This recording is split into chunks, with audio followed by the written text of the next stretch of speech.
కృష్ణాంజనేయులు గారు కూడా మనకు లైవ్లో సిద్ధంగా ఉన్నారు. ముందుగా రాజశేఖర రెడ్డి గారి దగ్గరికి వెళ్దాం. రాజశేఖర రెడ్డి గారు ఏంటి నిన్న జగన్మోహన్ రెడ్డి వెళ్ళి కలిసి వచ్చారు. సో చూసిన వెంటనే ఖచ్చితంగా రాష్ట్రపతి పాలన పెట్టాలి అని చెప్పేసి ఆయన డిమాండ్ చేస్తున్నాడు. ఏంటి నిన్న జరిగిన హత్య ఒక దాంతో రాష్ట్రపతి పాలన పెట్టాల్సిన పరిస్థితి వచ్చిందా? నిజంగా పరిస్థితి ఉందా? రాష్ట్రంలోని శాంతి భద్రతలు అదుపు తప్పాయంటారా?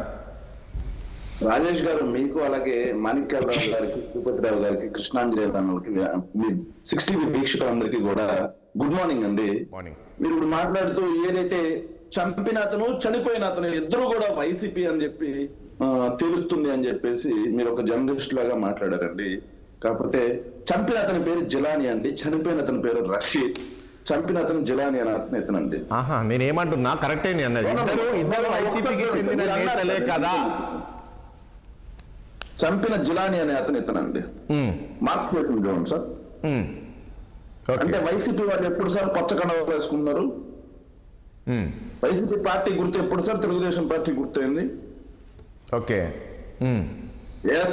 జిలానీ అనే అతను గతంలో వైసీపీలో ఉన్నమాట వాస్తవం, మేమేం కాదనట్లేదు. కానీ జిలానీ అనే ఒక వ్యక్తి 2024 ఎన్నికలకు సంవత్సరం ముందు నుంచే టీడీపీలోకి వెళ్ళిపోయినటువంటి వ్యక్తి. సరే, దీన్ని రాజకీయ రంగు పులుముతున్నారు, వ్యక్తిగత గొడవలు అని చెప్పి మాట్లాడుతున్నారు. సరే సార్, వ్యక్తిగతంగానే నరుక్కున్నారు అనుకుందాం. వాళ్ళ చెప్పిన ప్రకారం ఒక రోడ్డు మీద, నడి రోడ్డు మీద అత్యంత పాశవికంగా, క్రూరంగా సభ్య సమాజం భయాందోళనకు గురయ్యారా? అది దారుణంలే, అది అందరూ ఖండించాల్సిన విషయమే. అలా నరుక్కునే పరిస్థితులు వచ్చాయంటే రాష్ట్రంలో లా అండ్ ఆర్డర్ ఉన్నట్ట అండి? రాష్ట్రంలో లా అండ్ ఆర్డర్ ఉన్నట్ట? ఎస్, మీ ద్వారా సార్, మీ ద్వారా నేను మాణిక్యాలరావు కూడా డైరెక్ట్ గా అడుగుతున్నాను. మీ ద్వారా మాణిక్యాలరావు ఉన్నారు కాబట్టి డైరెక్ట్ గా సార్, గవర్నమెంట్ వచ్చి 45 రోజుల్లో 36 హత్యలు జరిగిన మాట వాస్తవం కదా? అది నిన్న మధ్యాహ్నం వరకు అండి. నిన్న మధ్యాహ్నం తర్వాత తిరుపతిలో 3 మీద కత్తితో దాడి జరిగితే ఒక మహిళ చనిపోయింది. కడపలో ఒక అతను చనిపోయాడు. అంటే ఈ రోజుకి పాయింట్ అర్థం కాదు శేఖర్ రెడ్డి గారు.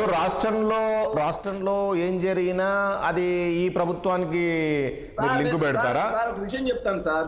సార్, రాజేష్ గారు ఒక మాట వినండి.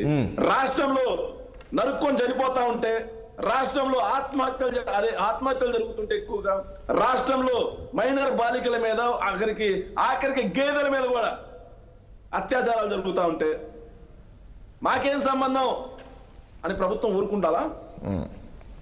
ప్రభుత్వానికి సంబంధం లేదా?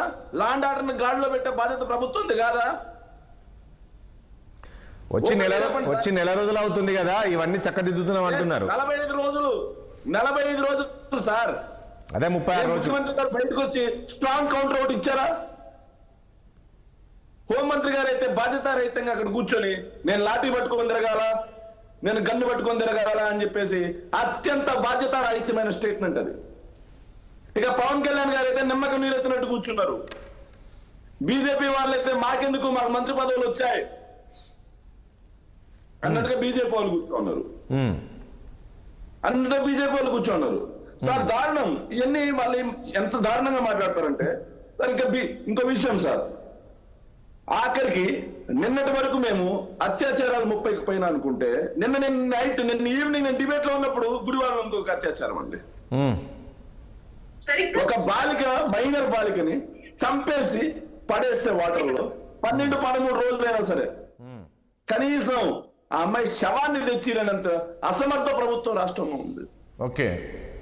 అసమర్థ ప్రభుత్వం రాష్ట్రంలో ఉంది. మా బాధ్యత కాదు, మాకేం సంబంధం అనే మాటలు వస్తున్నాయండి. రైట్, అనే మాటలు టీడీపీ నుంచి వస్తున్నాయి. మరి ప్రజలు ఎందుకు అధికారం ఇచ్చింది? రాజేష్ గారు, డైరెక్ట్ గానే చెప్తున్నాం, మేము ఒక 5-6 నెలల పాటు వైఎస్ఆర్ కాంగ్రెస్ పార్టీ తరఫున మేము ఆలోచన చేసింది ఏంటంటే, ప్రజలు తెలుగుదేశం కూటమి ప్రభుత్వానికి మ్యాండేట్ ఇచ్చారు, మంచి మెజారిటీ ఇచ్చారు, అద్భుతమైన మెజారిటీ ఇచ్చారు. వాళ్ళు ప్రజలకి మేము రూపాయి చేస్తామంటే మేము 2 రూపాయలు చేస్తాం, మేము ఒకరికి ఇస్తామంటే ఇంట్లో ఎంతమంది ఉంటే ఎంతమందికి ఇస్తాం అని చెప్పి ప్రజలు శేఖర్ రెడ్డి గారు ఒక పాయింట్ ఇక్కడ శేఖర్ రెడ్డి టీడీపీ ఏమంటున్నారంటే ఈ హత్యలు అత్యాచారాలు ఇక ప్రభుత్వం వచ్చిన 34 రోజుల్లో జరగలేదు, ఇది గత ప్రభుత్వం 5 ఏళ్ల పాలనలో జరిగిన హత్యలు అత్యాచారాలు ఇవన్నీ కంటిన్యూ అవుతున్నాయి కాబట్టి దీన్ని అరికట్టాలంటే ఇంకా కాస్త సమయం అవుతుంది, ఇప్పుడిప్పుడే అన్ని కంట్రోల్ చేసుకుంటూ వస్తున్నాం అంటున్నారు. ఇదంతా గత ప్రభుత్వం. 2500 కుటుంబాలు రాష్ట్రం నుంచి ఎన్నికల తర్వాత భయాందోళన గురి వెళ్ళిపోయాయి సార్. వైఎస్ఆర్ కాంగ్రెస్ పార్టీకి సానుభూతిగా ఉన్నందుకు 2500 కుటుంబాలు రికార్డెడ్ ప్రూఫ్స్ ఉన్నాయి. కేవలం పల్నాడులోనే 1500 పైగా కుటుంబాలు సార్ 2500. వైసీపీకి సానుభూతి పరులుగా ఉన్నారని చెప్పేసి 500కు పైగా ప్రైవేట్ ఆస్తులు ధ్వంసం చేశారు సార్. రైట్, వస్తాను శేఖర్ రెడ్డి గారు. ఇంకా సార్ ఇంకో విషయం ఇండియన్ ఆర్మీలో పనిచేసి దివ్యాంగుడిగా రిటైర్డ్ అయినటువంటి వేమిరెడ్డి అనే ఒక అతన్ని ఎక్కడంటే దివ్యాంగుడు గాజువాకలో జనసేన పార్టీకి చెందినటువంటి కరణం కనకారావు రోడ్డు మీద అత్యంత మాట్లాడదాం శేఖర్ రెడ్డి గారు ప్లీజ్ మాట్లాడదాం, మళ్ళీ